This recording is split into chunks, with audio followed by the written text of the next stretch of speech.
Let me start with something that happened on June 22nd, 2026. Keir Starmer stood outside 10 Downing Street and said one sentence. I want you to hold on to this sentence for the next few minutes. Okay? He said this: I have heard the answer of my parliamentary party to that question, and I accept that answer with good grace. Sounds humble, sounds democratic. Sounds like a prime minister stepping aside because his own MPs lost confidence in him. Full stop. End of story. 3 days later, 3 days, okay? Chancellor Rachel Reeves gave a press statement backing Andy Burnham as the next Labour leader. But she didn't just endorse him. She told him to keep going with her economic plan, in her words, because it is beginning to bear fruit.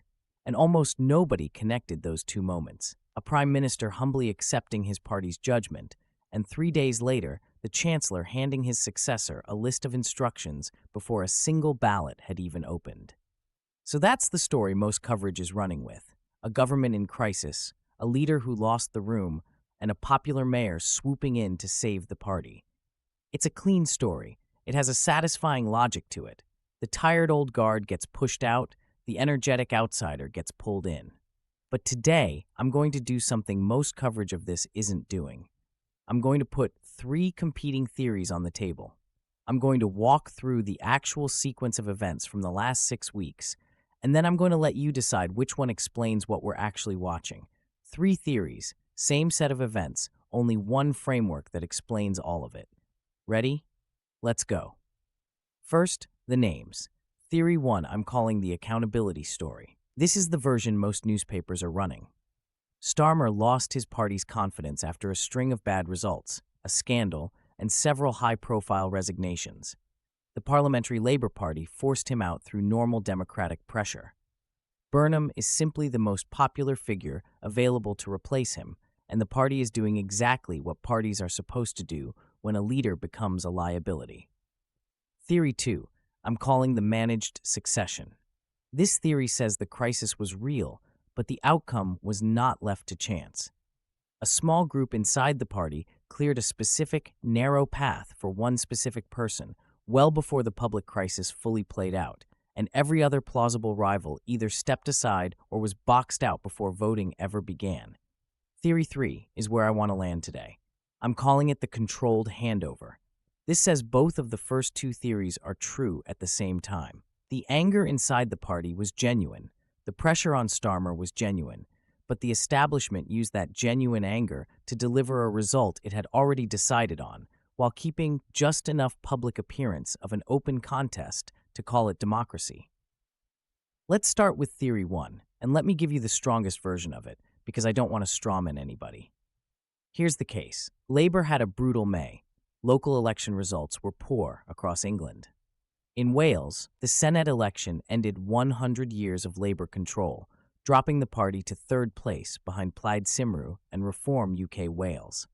Scottish Labour leader Anas Sarwar publicly called for Starmer to resign months earlier, in February, during a vetting scandal involving a senior appointment, saying his primary loyalty was to Scotland and that Starmer's leadership was undermining it.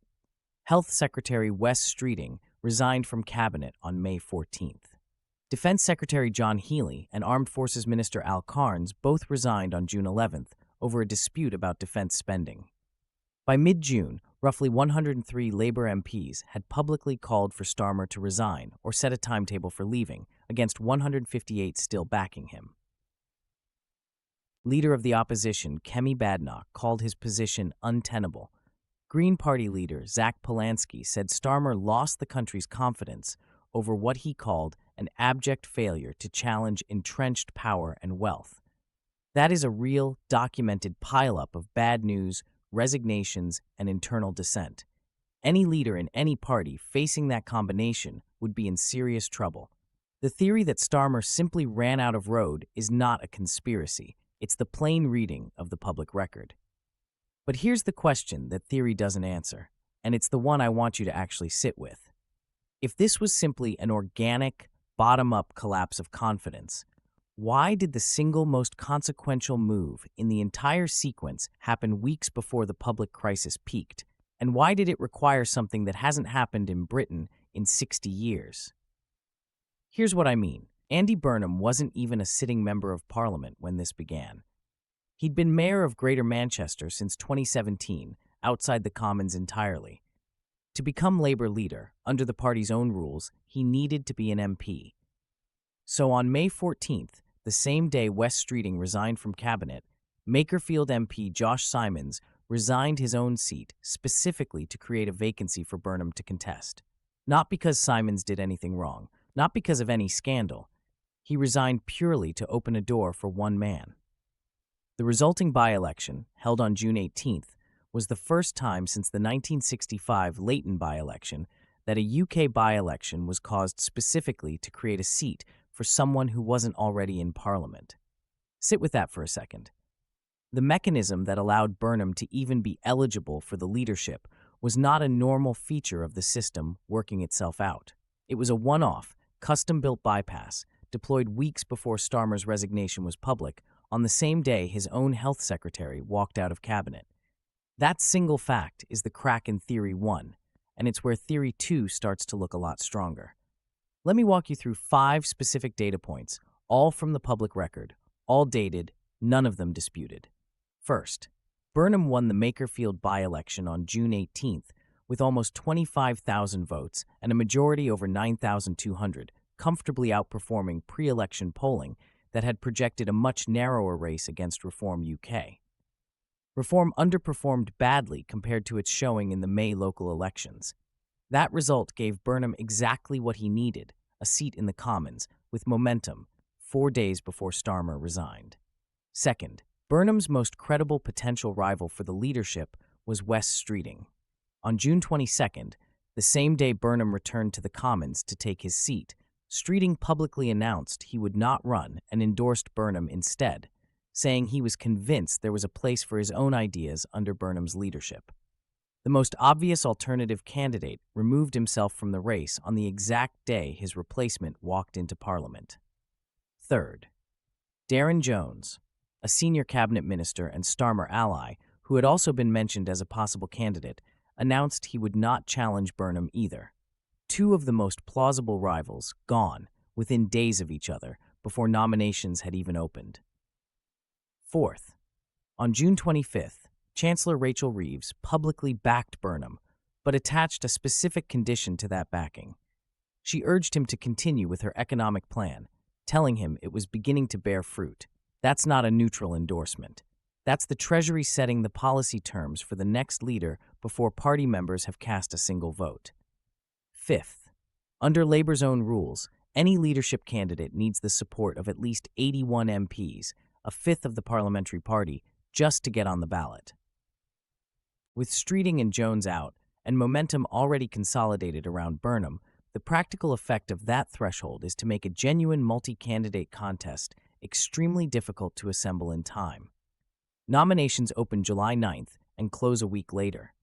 If Burnham ends up the only candidate to clear that bar, he could be prime minister by July 17th, without a single vote being cast by party members and without any general election at all. Put those 5 things together, and the picture shifts.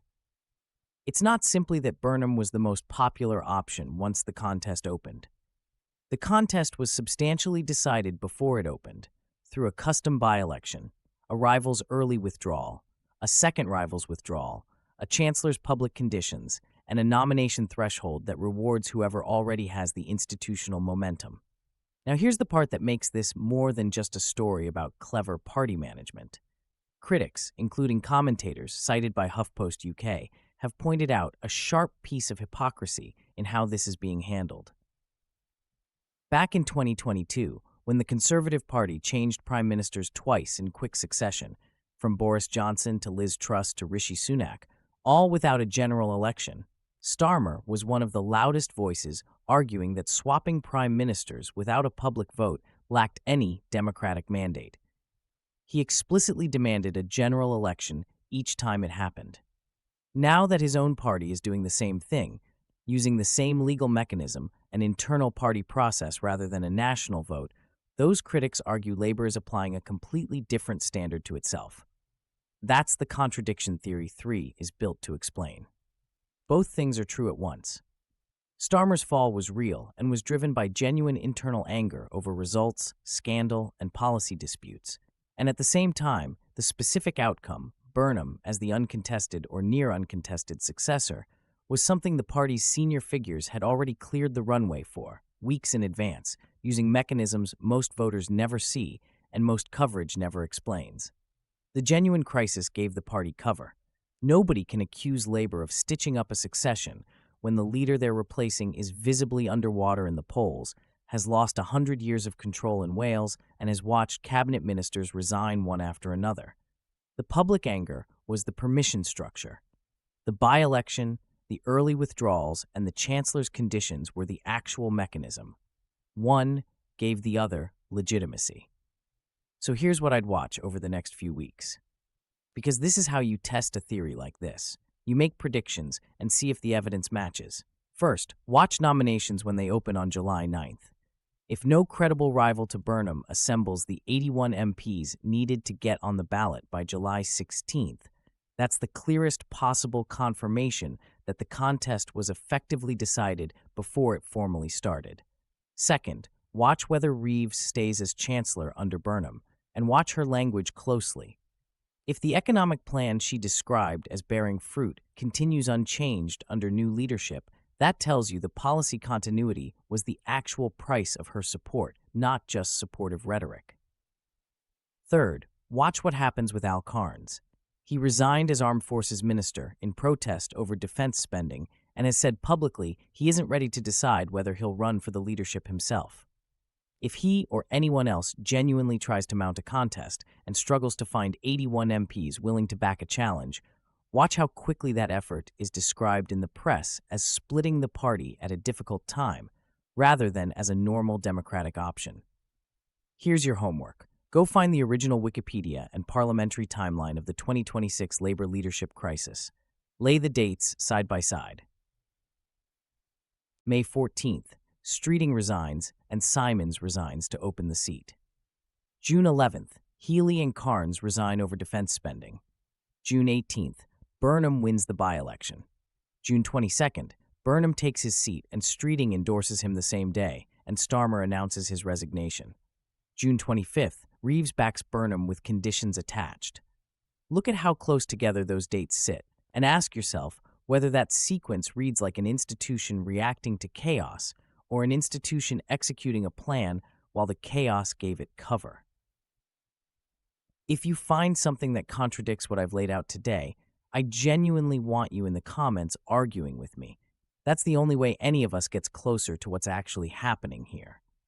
Mainstream coverage keeps asking whether Starmer was forced out or whether he chose to go with dignity. That's the wrong question. The question worth asking is this. If the path to Downing Street was this carefully cleared weeks before the public crisis even peaked, who decided Andy Burnham was the answer, and when did they decide it? Sit with that, look at the dates again, and I think you'll start to see something the headlines aren't built to show you.